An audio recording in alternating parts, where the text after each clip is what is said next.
a stunning comeback, or maybe not so stunning with the way the Giants have just played in the fourth quarter this year, with the Bears scoring 2 touchdowns in the final 4 minutes. And the fact is, Caleb Williams does it with his legs in this one. The touchdown on the ground to seal it. He had 63 total rushing yards.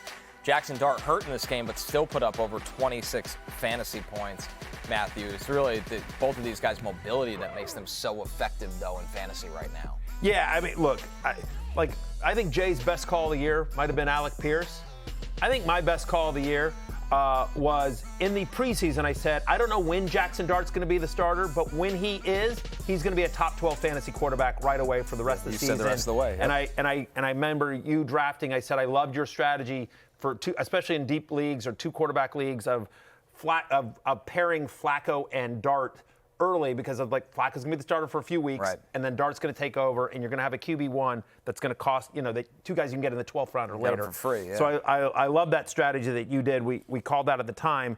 None of this is now, Dart's in the concussion protocol, but we see he's had at least 19 fantasy points in every start this year but one. 45% of his fantasy points as starter come from rushing, and that's not fluky. And when you look at the fact that they no longer have Cam Scadaboo, Devin Singletary had the better day numbers-wise. Tyrone Tracy actually got more usage.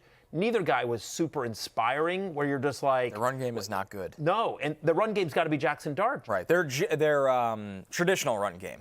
Their quarterback run game, it doesn't matter, Jaxson Dart. But now the problem is, we've kind of hit the worst fear, is that he's probably going to be out. Yeah, he's been evaluated for concussion 4 times this season, including the preseason, and so I would suspect that he's probably going to. And also, it's difficult to read too much into how a player reacts, but it didn't look good. And he's walking off the field, covering his face. I would imagine that he's probably not going to play this week. And they're so dependent on his rushing and just the way that he plays, he's just going to keep getting these hits. So they need to figure something out there to better protect him.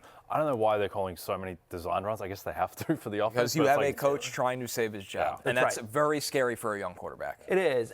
And I have a controversial take, which I want to run by you, a member of an Emmy Award losing member of the New York media. Is what we like to say. Well, I prefer losing. Runner-up, honorable mention. Were you runner-up? You don't know the voting. I was. I was a finalist. Yeah. You were a finalist, but you didn't finish second. One of the there could have been one of the runners-up. Yeah. We don't know. They don't announce. It was Todd Zeal and then everyone else. To be fair, Matthew, as we covered with Magnolia yesterday, we talked about the film Magnolia for about 4 minutes on the show yesterday. Tom Cruise has never won an Oscar either. He's merely nominated, like Connor. So Connor and Tom Cruise. I think it's because he does crappy movies like Magnolia.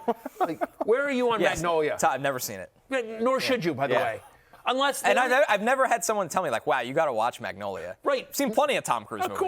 Of course. Magnolia doesn't. It is literally. Now I'll have to watch it. Right. You really like Magnolia? That's my favorite movie. It's his favorite. Yeah. I know. No. I'm not saying it's the best movie ever. It's just my favorite, and you don't get to choose my favorite movie. Only I do. Don't spoil it. True. There's nothing to spoil. It's just it's batshit crazy.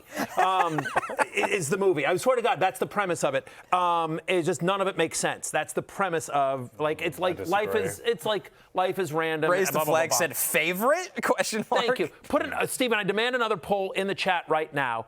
And I want another one. Just saying, it's Jay's favorite movie is Magnolia. Is that crazy or a good take?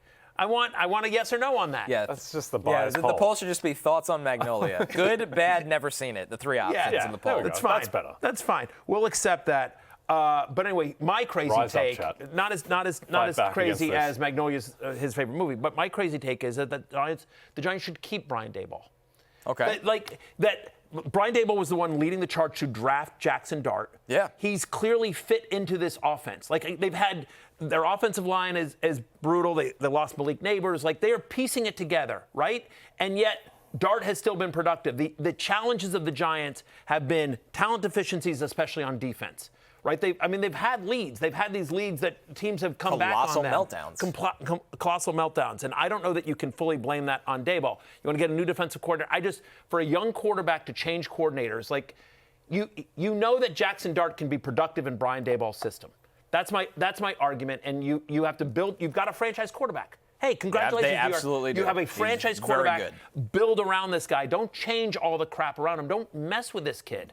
The quarterbacks in the NFL, for the most part, that have been successful are look at Jane Daniels. Comes in, and it's Cliff Kingsbury, right? But think about Trevor Lawrence, who came in and He's had whatever Coaching carousel. Coaching carousel. To be fair, he's not good, but Yeah. Trevor Lawrence. Well, but we don't know. I think we know. I think we're finally getting like the real proof because I think Liam Cohen is a good play caller. Yes, I agree. I do too. And I think Trevor Lawrence is not playing. Anyway, but you understand my point. Yeah, I get is the that, like, point. coaching Yeah. means look at how long it took Baker Mayfield to find the right system. Yeah. Look, I know there's arguments that you can point to Caleb Williams, who from the last game, Caleb obviously looks a lot better under Ben Johnson than he did under the previous regime. But anyway, that's my bold take for the day, is that the Giants actually should give Daboll another year with Jaxson Dart and a healthy Malik Neighbors, and do some work in the offseason in the draft to surround him with some more talent. Fantasy-wise, but at least, yeah, the only Chicago backfield, I think, is that's the the topic biggest. here. Exactly. Because Kyle Monangai gets the touchdown, but DeAndre Swift gets the workload, which this kind of maybe lowers Swift's ceiling as good as he is from a floor perspective. But this is what we expected, Jay. Yes. I don't think this is a shock. This is sort of Monangai's what not it should going be. anywhere. Yeah, I mean, I thought there was some scope and upside for this to become more Monangai's backfield. At least the 50-50 split didn't occur. It's still DeAndre Swift's backfield primarily. I think the issue is in terms of supporting two running backs, I just don't think the Bears are that good. Like, I think they're fine, but they're not going to continue to have these game scripts. Like, they were down 20-7 to the Giants, who have no players left. And I think ultimately, as the schedule gets more difficult, there's not really going to be room for Monangai to be valuable next to Swift, who was still the guy you want in the backfield primarily. I think he's a touchdown dependent flex. Yeah. Is what I think he is. But given how Swift continues to get banged up, I think it's worth keeping him on. The next game, look at their upcoming schedule too, by the way. At Minnesota, home to Pittsburgh, at Philadelphia, at Green Bay. Those are 4 physical defenses. I think you're going to want a guy like Monangai if you are Ben Johnson here. Again, especially because they need to take pressure off Caleb Williams. Like, fantasy-wise, he's been good. He's fine. He's a top 5 quarterback as we head into Monday Night Football. But he was off target on 19% of his passes. He actually leads all quarterbacks in off-target rate this season, Connor.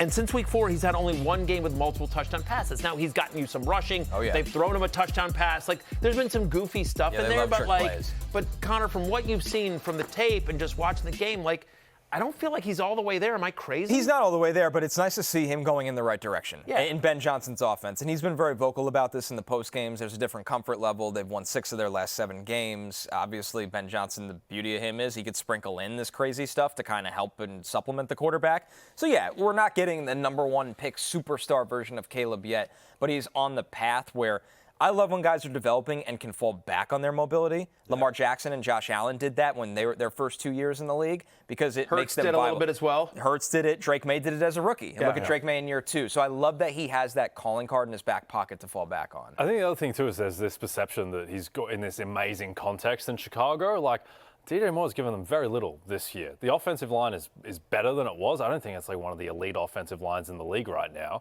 So overall, I think Caleb, I think this is a fine year. I think this is a par year for Caleb Williams, and he continues to get better. Last one thing I want to just mention from this game as well. Very quietly, since Jaxson Dart became the starter, Theo Johnson is a top 10 fantasy tight end. Now, early on, it was like a bunch of touchdowns, and you're so like, he was super touchdown reliant. But 8 targets, 7 for 75 in this game. He's tight end 7 heading into Monday Night Football. And again, Giants, home to Green Bay, at Detroit, at New England are the next 3. Then they're on a bye. I just think Theo Johnson is, they're looking for answers in that passing attack. And so, again, we'll see if Dart, clears concussion protocol by next week. But Theo Johnson's kind of like what Mason Taylor was supposed to be a month ago. Right? Yeah, because they could throw the ball forward. Yeah, right. Exactly. Yeah, I think Darius Slayton got banged up again in this game, but might be okay. By the way, Raise the Flags is informing us that on Rotten Tomatoes, Magnolia is the number 16 film for Tom Cruise from the critics. Okay, but Tom Cruise has done like 60 films. 16 is not great. hang on. But who's the director of it? It's like Paul Thomas Anderson, right? It's Paul Thomas Anderson. Hey, Raise the Flags. Go look on where it ranks on Paul Thomas Anderson movies. Paul Thomas Anderson's like the greatest director of the past 30 years. I understand. And so Unbelievable. where is it in his ranks? It's That's not like even his saying- favorite I'm movie. doing It's a like saying horrific that- job hosting the show today. It's like saying that Jonathan Taylor's 83-yard run's not even one of his 5 best runs because he's Jonathan Taylor. Hey, it's Matthew Berry from NBCSports.com and RotoWorld.com, and I want to thank you so much for watching whatever it is you just watched, or if nothing else, being too lazy to click out of the autoplay after this video started, after whatever it is you actually wanted to watch finished. But now that you're here, I'd like to take a moment here to ask you respectfully now, okay? I'm asking you respectfully to subscribe to the NFL on NBC YouTube channel. You'll get the latest Roto-World fantasy news headlines, all sorts of great shows, including my own Fantasy Football Happy Hour. So go subscribe now. Again, I'm asking respectfully.